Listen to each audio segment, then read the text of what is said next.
Labdien, kolēģi! Tāda sajūta, ka dzīvojam divās dažādās Rīgās.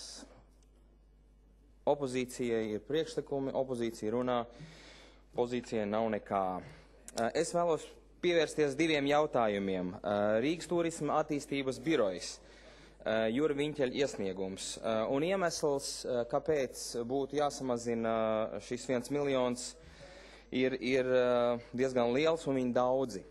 Tukšas runas un solījumi parādās aplamās etnogrāfiska rakstura kampaņās, un arī tie daži, kuri uzraus uz šīm kampaņām ierodoties Rīgā, nekā no tā nesaņem.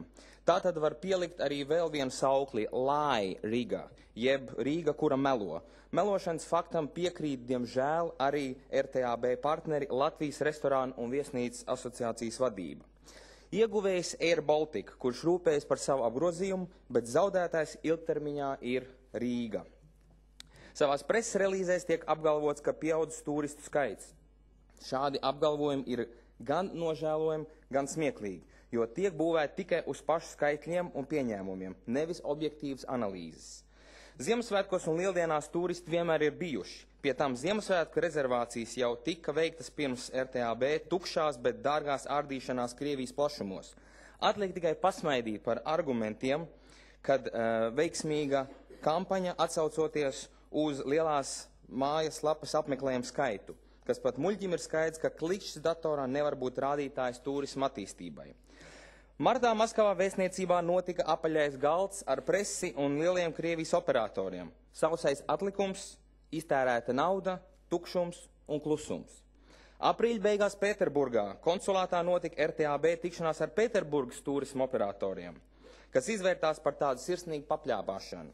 Sausais atlikums, iztērēta nauda, tukšums un klusums. Kas mūs sagaida uz Līgo svētkiem, kur jau ir nākošais mēnesis? Unikāla, neaizmirstama un fantastiskā kultūras programma un tautas tradīcija, iespēja Daugavmalā dzert alu, ēst sieru un arī šašliks droši vien būs, varbūt būs arī ugunskurs. Tāds ir šī brīža RTAB redzējums un kultūras piedāvājums, kā atvilināt turistus. Uzaicinot uz frakciju, kā kolēģi jau minēja Vitjera Malovičs, nekā izņemot bailes es tur neredzēju. Bailes, jo atbildes un saprašanas diemžēl nav. Viņa pat nezin, ko dara viņas pārējie divi kolēģi, ar ko tie nodarbojas RTAB. Nav ne pētējumi, ne stratēģiski dokumenti, kā un ko piedāvāt. Nav mārketinga plāna, nav pat uzdevuma analīzes, ja neskaita Air Baltica reisu reklamēšanu. Tā, piemēram, radās doma reklamēt Rīgu Gruzijā. Atliek tik brīnīties, kurš gudrelis veidoja Rīgas kampaņu atraut no Latvijas kampaņas, kad 70% turisti uz Latviju ir Rīgas turisti. Viens saka nesteidzīgā Latvija, otrs saka dzīvā Rīga. Paprasiet nozares speciālistiem, ko viņi par šo visu domā un ko viņi domā par bagāto Rīgu, kurai ir gan RTAB, gan arī var uzturēt Rīgas turismu biroju. Murks. Hauss un neprofesionālisms ir tas, kas valda RTAB par rīdzinieku miljoniem. Un nedaudz pievēršoties par Kristovska kunga priekšlikumiem par tehnoloģijas parkiem, nevaru nepieminēt savu,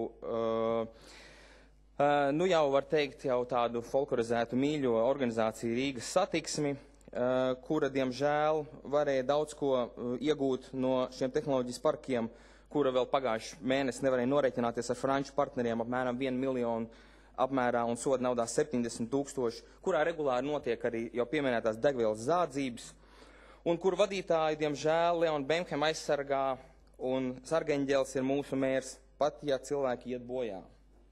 Šlesera kungam gan ir cits skatiens, ja pat intervijā viņš atļaujas pateikt, ka laikam Leons Lieliskais varētu šķirties no savu krēsla. Laikam jūt un saprot, ka ar tādu bagāžu tālāk par stāvvietu netiks. Tātad par tehnoloģijām. Šī te jaunā Nokia, kas ir izstrādāta, jeb autotransporta melnā kaste, tur ir iespējams tātad mērīt ne tikai šo te degvielas patēriņu, ir iespējams to visu novadīt līdz datoram. Šajā procesorā jau ir piekomplektēti visa veida uzlabojumi, līdz pat GPS. Jau šobrīd vairāk kā 300 šādi mērītāji tiek izmantot kādā privātā autobāzē, Latvijas gāzē un citur. Pie šī procesora var pievienot gan vēl papildus 3.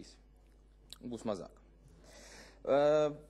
Tātad, kur es paliku? Es paliku šeit. Jā, tātad pie procesora var pievienot gan alkometru, kur uzrādot negatīvu rezultātu, autotransports neiedarbinās, gan arī cilvēku temperatūru un sirds pukstus. Tātad, kolēģi, vajag tikai gribu redzēt tālāk par savu degunu un kabatu, tad arī kaut kas mainīsies. Paldies!